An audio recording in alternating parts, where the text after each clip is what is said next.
로마 군대가 이제 나가서 승리하고 돌아오잖아요.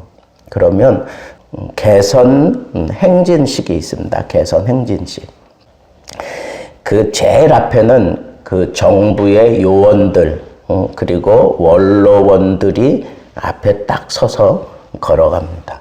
그리고 그 바로 뒤에 이제 승리했다고 막 나팔 부는 거죠. 나팔수들이 있고, 그리고 그 뒤에는 점령지에서 가지고 온 그 전리품들 있잖아요. 그런 것들을 쫙 세워가지고, 그리고 우리가 어디를 점령했다라고 하는 그 지도, 그것이 그 다음에 이제 이렇게 딱 자리 잡고 걷고요. 그 다음에는 제물로 드릴 황소가 뒤를 따릅니다. 그리고 전쟁에서 잡혀온 포로들, 그 소 뒤를 따르고요. 그리고 그 다음에는 막 기뻐서 막 찬양하는 그런 악사들이 거기 이제 뒤를 따라 붙습니다. 그리고 난 이후에는 제사장들이 향로를 흔들면서 행진을 하게 됩니다. 향로를 흔들면서 그 다음에 이제 정말 중요한 개선 장군이 4마리 이끄는 그 전차에 올라타서 행진을 합니다. 그리고 그 뒤에는 그 장군들의 가족이 뒤따르고, 그리고는 그 뒤에 맨 마지막으로 참전했던 그 군사들이 그 뒤를 따라서 쭉 행진을 합니다. 정부 요원부터 시작해서 참전했던 모든 군사들, 그 가운데 그 많은 그런 개선식에 참여해서 걷고 있는 사람들 가운데 주인공이 누구겠어요? 주인공은 바로 이 개선 장군이에요. 말을 타고 가는 개선 장군. 그러니까 모든 영광 그리고 모든 시선을 받는 사람은 이 말을 타고 가는 개선 장군입니다. 승리의 그 향을 피우는 날의 주인공, 그건 바로 개선 장군이라는 거예요. 거기에 참전했던 용사들이 사실은 육탄절은 벌이면서 직접적으로 싸웠던 사람들은 그 참전했던 군인들이지만 군인들은 주인공이 아닙니다. 개선 장군이 주인공입니다.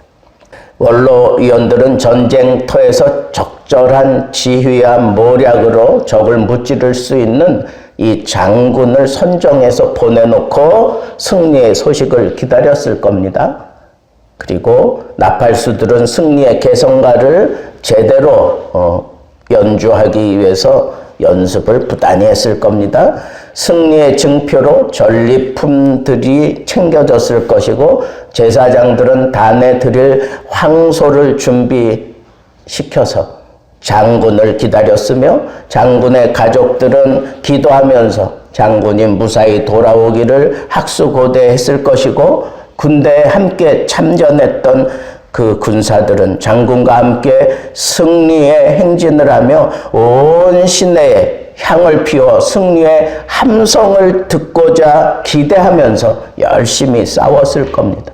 이 모두가 장군을 주인공으로 함께 만들어가는 하나의 작품일 뿐입니다. 이 개선 행진에서 볼 수 있듯이 바울 자신은 그 어떠한 직책을 맡아 일하는 존재일 뿐 자기는 개선 장군이 아니라는 거예요. 진정한 복음의 개선 장군은 그리스도라는 거예요. 하나님이라는 거예요. 그래서 그리스도를 알게 하는 냄새일 뿐이다라고 자기 자신을 그렇게 규정하고 있는 것을 보게 됩니다.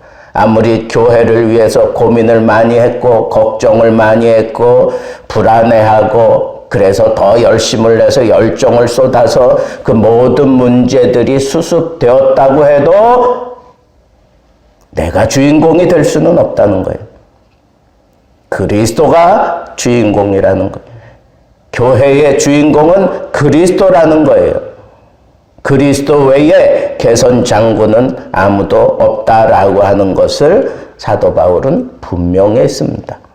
전도자가 갖추어질 덕목 첫 번째는 모든 영광 하나님께예요. 모든 영광 하나님께. 나를 이렇게 건강하게 붙들고 쓰시는 하나님께 영광을 돌려야 되고, 나를 이렇게 약한 모습으로 쓰시는 하나님께 영광을 돌려야 될 것이고, 나를 지혜롭게 쓰시는 그 하나님께 영광을 돌려야 되고, 내가 무식해. 그렇지만 그 무식 때문에 복음이 전해지는 그런 길이 열리는 그런 것들을 주관하시는 하나님께 감사하며 하나님께 영광을 돌려야 드림이 마땅하다는 거예요.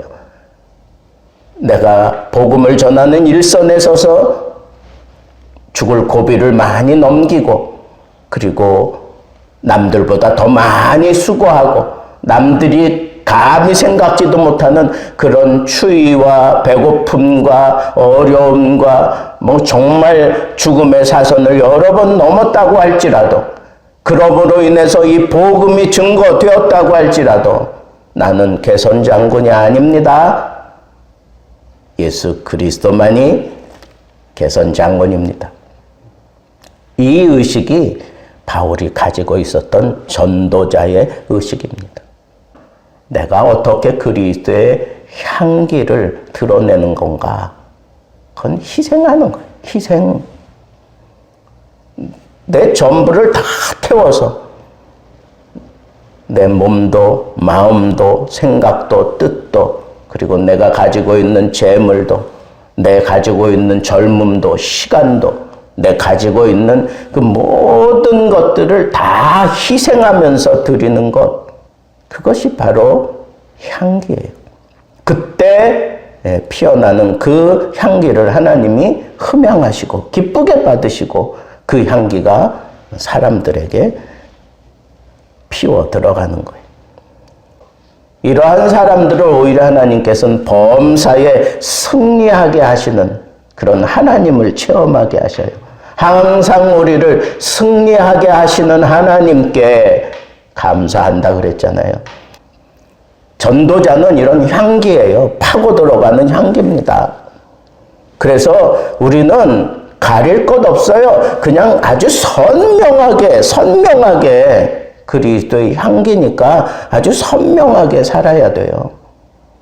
우리가 잡을 수 있는 무기는 하나님의 말씀인데, 이 말씀을 가지고 내가 사역을 할 때 선명하게 하라는 거예요. 이러니 저러니 여기 기웃거리고 저 기웃거리면서, 아니면 세상에 그냥 물들어져 가지고 무딘 칼날 가지고 그것 가지고 뭐 하려고 들면 안 돼요. 아주 선명하게 나를 세워 가지고 오직 복음만 전해야 돼요. 오직 예수 그리스도만 전해야 되고, 오직 하나님의 사랑만 증거해야 돼요. 하나님의 말씀을 가지고 딴짓하면 안 된단 말이에요. 하나님의 말씀에 나를 분명히 세워서 향기가 그 어떤 사람에게든지 다 파고드는 것처럼, 전도자가 붙잡고 전도자의 그 심령에 살아있는 이 말씀은 칼날과 같기 때문에 이 칼날이 무디어지지 않게 세상과 내가 짝하지 아니하고 하나님의 말씀으로 나를 철저하게 단련시키고, 그 서슬프런 나를 붙들고, 이것이 바로 구원의 역사다라고 하는 그런 믿음을 가지고 온전하게 하나님의 복음을 전할 때, 그땐 놀라운 하나님의 영광이 드러나게 되는 법이다, 그런 말입니다. 그러니까 우리는 아주 선명하게 살아야 돼요. 밤하늘에 유성이 떨어질 때 아주 선명하게 쫙 선을 그으면서 떨어지는 것처럼 우리들의 삶의 모습이 선명해야 돼요. 우리들의 표현이 선명해야 돼요. 우리들의 기도가 선명해야 되고, 우리의 찬양이 선명해야 되고, 우리의 삶의 모습이 선명해야 됩니다. 이것도 아니고 저것도 아니고, 이래도 좋고 저래도 좋고, 그게 아니에요. 복음을 위한 삶은 아주 선명한 삶입니다. 그런 삶을 살려고 우리 좀 단순하게 살아야 돼요. 이것도 해야 되겠고 저것도 해야 되겠고, 세상에서도 인정받고 사람들에게도 인정받고, 아니요. 우리는 하나님 앞에 인정받으면 된다 하는 이런 선명함을 가지고 살아가면 그 이유는 하나님이 책임져 주십니다. 그게 전도자의 자세다라고 하는 거예요. 선명한 삶, 그리고 희생의 삶, 그걸 통해 하나님을 영화롭게 하는 것, 그게 전도자의 기준이고, 그리고 전도자의 바른 생각입니다. 이런 멋진 전도자의 삶을 살게 되기를 주님의 이름으로 축복합니다.